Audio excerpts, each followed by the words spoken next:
Oi, pessoal. Então, continuando aqui com nossas gramáticas, o que a gente vai ver aqui agora é a ideia de derivação de uma gramática. Com isso vai ficar um pouco mais claro do porquê que gramáticas são interessantes. Então vamos lá. Vamos começar com a gramática do exemplo anterior, que era a gramática para os palíndromos. Agora vocês vão entender o porquê que isso aqui é uma gramática para os palíndromos. Então a gramática tem esse conjunto de variáveis, que só tem uma variável, né, P.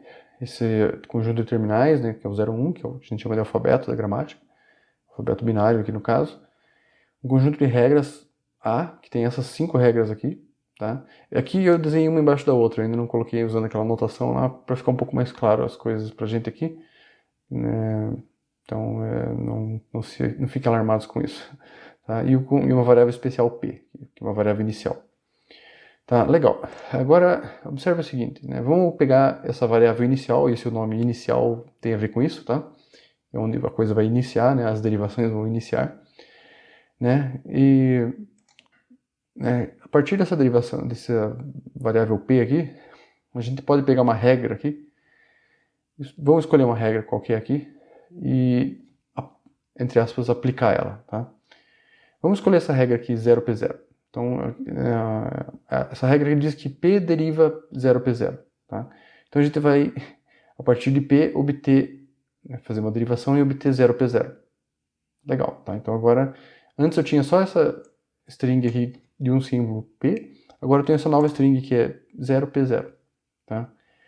Legal, nessa string aqui eu tenho uma variável aqui, né, dentro dela, que é a variável P. Dentre as regras aqui, claro que essa é uma gramática simples, né? Eu só tenho regras saindo de P, né? Eu poderia ter regras saindo de vários lugares, mas nesse caso em particular, eu tenho regras que saem dessa variável P aqui, né? Então eu posso pegar uma regra como essa e aplicar em P, tá? Então esse P aqui, se eu aplicar a regra 1P1 nele, né, o que eu obtenho? Eu tinha antes o 0P0, né? Então eu tinha o 0 aqui. Se eu trocar o P por 1P1, eu tenho essa string aqui, 0, 1P, 1P, 0, 1P, 1, 0, certo? Daqui para cá eu só tirei esse P e coloquei 1P1. Por quê? Porque eu posso trocar o P por 1P1, segundo as regras aqui, né? Legal. Tem uma regra que diz que eu posso trocar P por epsilon, tá? Então, vou tirar esse P e trocar ele por epsilon, que significa remover o P, né? Então, eu posso sair daqui, né, 0, 1P, 1, 0 e ir para 0, 1, 1, 0. Eu tirei o P porque eu apliquei essa regra. P para epsilon. Quando eu chego aqui numa certa string que não tem mais variáveis, eu não consigo mais aplicar nenhuma regra. Eu não posso trocar uma variável por uma outra string. Então eu chego numa string final, né, uma string terminal, daí que vem o nome de símbolos terminais. Tá? Se você observar a maneira como a gente foi aplicando, a gente começou de P, trocou o P por uma string que a regra diz que a gente pode trocar. E foi fazendo isso várias vezes, né? Observe que a gente sempre vai obter strings palíndromas desse jeito, né? Então, se você pega uma string, por exemplo, 00, 1100, né? Como é que eu faria para derivar essa string? Bem, ela começa com 0 e termina com 0. O que eu faço? Eu aplico essa regra aqui que P eu troco por 0P0. Né? Aí eu tenho dois zeros, um no começo, uma no fim, e eu tenho P no meio. Né?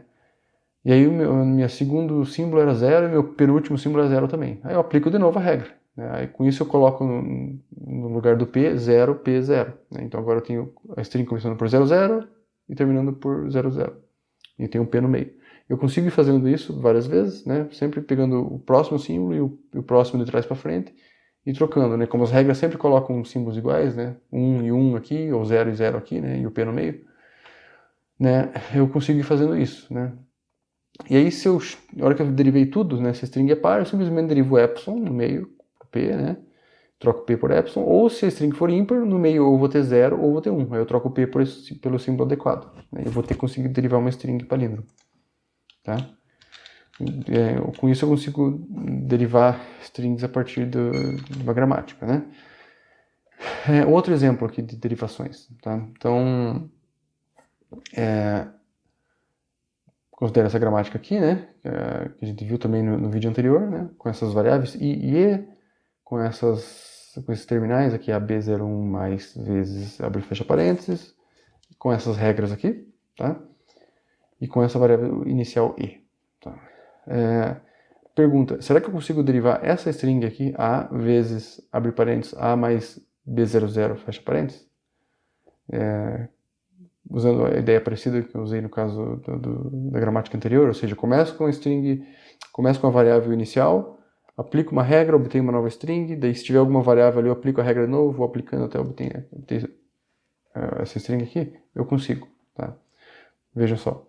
Qual que é a variável inicial? E. Legal. Então, eu posso aplicar regras, né, a partir de E, eu vou escolher essa regra aqui, E vezes E. Então eu troco E por E vezes E. E agora eu posso trocar esse primeiro E por I, né, porque diz aqui, ó, E pode trocar por I. Então eu troco E por E vezes, fica E vezes I.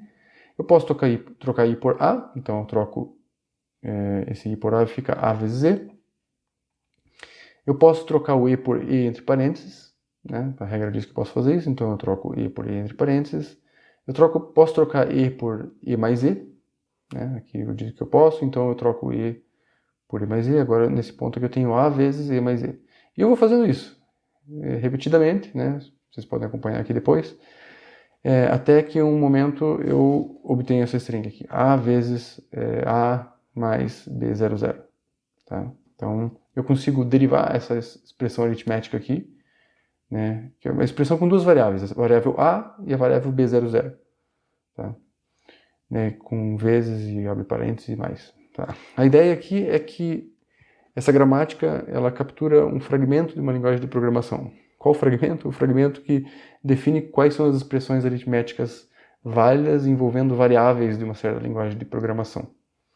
Tá? Então, tipicamente nomes de variáveis não podem começar com números, né? Se você observar a maneira como as regras estão definidas aqui, você só pode ter letras, né? Como nesse caso aqui, B00. Você consegue derivar variáveis com esse nome, B00 aqui. Mas você não consegue derivar algo do tipo 0B ou 00B. Né? Então, você consegue derivar expressões contendo mais, vezes, abre parênteses, fecha parênteses, balanceados, né? Corretos, e com variáveis que usam letras e números, desde que elas nunca comecem com um número. Né? Aqui, para simplificar, a gente só tem duas letras, A e B, e só tem dois números, 0 e 1. Né? Mas você poderia imaginar que isso aqui podia ter de A até Z e de 0 até 9. Né? Só que vai ter um monte de regra a mais aqui, né? Para definir quais são as derivações válidas. Né? E com isso eu consigo derivar qualquer expressão aritmética, né, com variáveis, com nomes quaisquer, desde que eles não comecem com número. Né, usando as letras que eu tenho aqui, A, B e... Né, tipicamente a gente vai querer variável com o nome temp0, temp1, aux0, aux1. Né, e a gente vai conseguir derivar expressões aritméticas contendo variáveis e somas e multiplicações, etc.